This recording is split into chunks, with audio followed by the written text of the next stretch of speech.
seems so insignificant,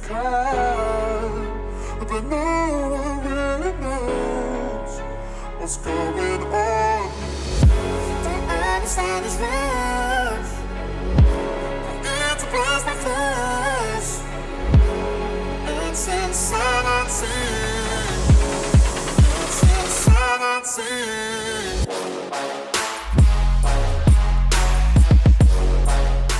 Fala galera, e aí, como é que vocês estão? Tudo beleza?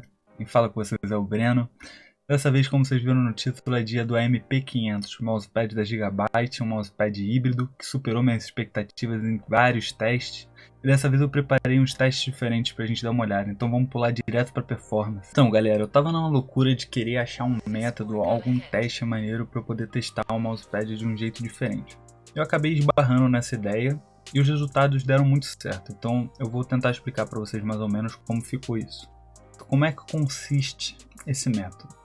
Eu peguei os 3 mousepads AMP500, QCK da SteelSeries e Artisan Shidenkai e vou comparar eles dentro do Kovacs, que é um software de treino de mira que vai ter quase todos os jogos lá para você treinar a sua mira. Agora, para testar esse flick e esse tracking, o que eu vou estar fazendo? Eu vou estar pegando os 2 métodos de jogos mais famosos dentro do software de tracking, tanto de flip, e vou estar jogando eles. Para o flick eu vou estar usando o TallyFrames e vou jogar 10 partidas, tirar os 2 melhores resultados, os 2 piores resultados de cada pad e fazer a média dos 6.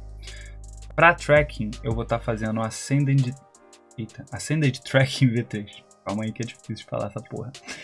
E aí eu vou estar tirando o melhor resultado e o pior resultado para fazer a média dos 3 ali. Lembrando que antes de eu começar esses testes, eu aqueci no Kovacs, tanto em tracking quanto em flick. E antes de eu fazer o teste com cada pad, quando eu trocava de pad, eu fazia um aquecimento ali de uns 15 minutos com cada pad para eu me sentir seguro com o pad. Tá bom, vamos parar de falar e vamos falar de resultado. Botando os resultados dos testes de flick na tela, a gente consegue ver que esse pad performou muito bem, apenas 4% atrás do Artisan Shidenkai em relação a ele. O Artisan Shidenkai era o grande favorito para esse teste, sendo o meu pad e um pad super rápido, muito bom para flick. Mesmo assim, esse pad conseguiu chegar ali próximo, realmente me surpreendeu nesse teste. O único problema que eu tive com esse pad nesse teste foi que toda vez que eu queria realmente apertar o acelerador e muito rápido, a minha mira se perdia. A minha mira ficava meio que fazendo curva de um lado para o outro, enquanto que quando eu jogava com o Shidenkai ela sempre ia reto, uma mira consistente.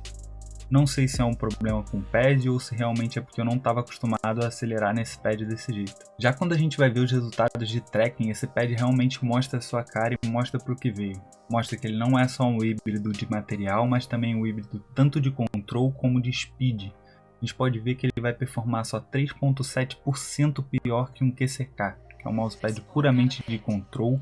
E mesmo com esse tracking muito bom, você não vai sentir esse mousepad como um pad control, no caso como o QCK, que você realmente sente aquele pad te prendendo. Ele te dá uma mira suave, controlada, mas com movimentos soltos, você sente ainda aquela velocidade, mas não ainda como o Shidenkai, por exemplo, que é um pad que vai te dar uma dificuldade, um pad que vai correr muito às vezes no microajuste, você não vai estar conseguindo ajustar 100% ali no tracking. Agora vamos passar essa parte de performance e vamos para a parte de construção do mousepad. O mousepad é um mousepad médio para grande, com um tamanho que consiste de 43 a 37 cm. Ele também tem uma versão menor, que é um AMP300. E lembrando, cuidado com isso, o AMP900 da linha Aorus também não é o mesmo pad. É diferente o material, não tem o mesmo deslize, não é a mesma performance. Ele é um pad extra large, mas não é o mesmo. Esse mousepad se denomina um mousepad híbrido.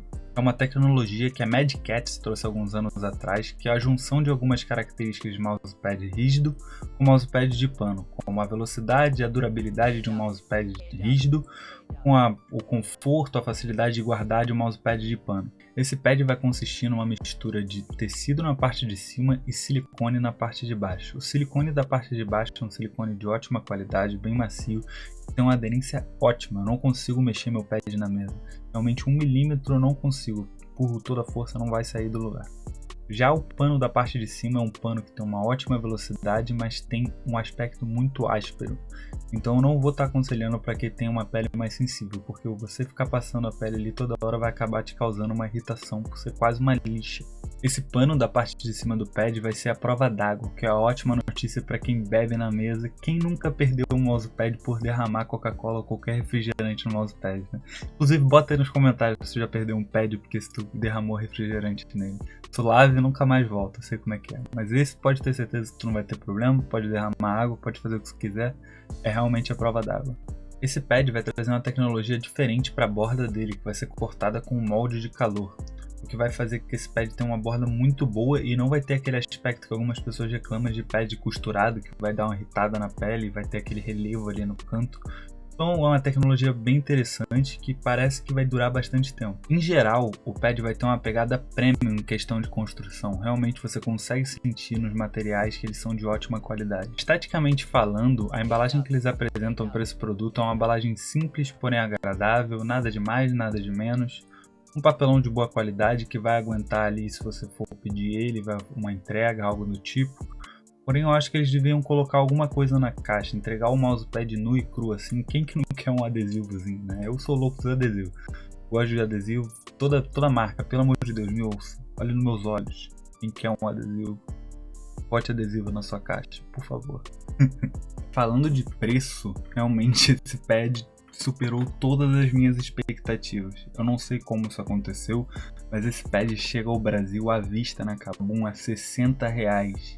Enquanto ele tá $40 nos Estados Unidos, ele tá ao mesmo preço de um Artisan. Quer dizer, tá chegando um preço muito bom no Brasil, o melhor preço que eu já vi um produto chegar no Brasil. Então, para concluir o nosso review, o que eu posso falar para vocês é o melhor custo-benefício do mercado brasileiro. Ele entrega R$60, o melhor dos dois mundos. Ele é quase tão bom quanto um Artisan Shidenkai em velocidade, quase tão bom quanto um QCK em controle. Isso é absurdo. A R$60, isso é absurdo.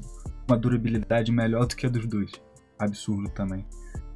Um mousepad que excedeu todas as minhas expectativas e provavelmente depois que o meu Shidenkai passar desse mundo pro outro, ele vai estar na minha mesa.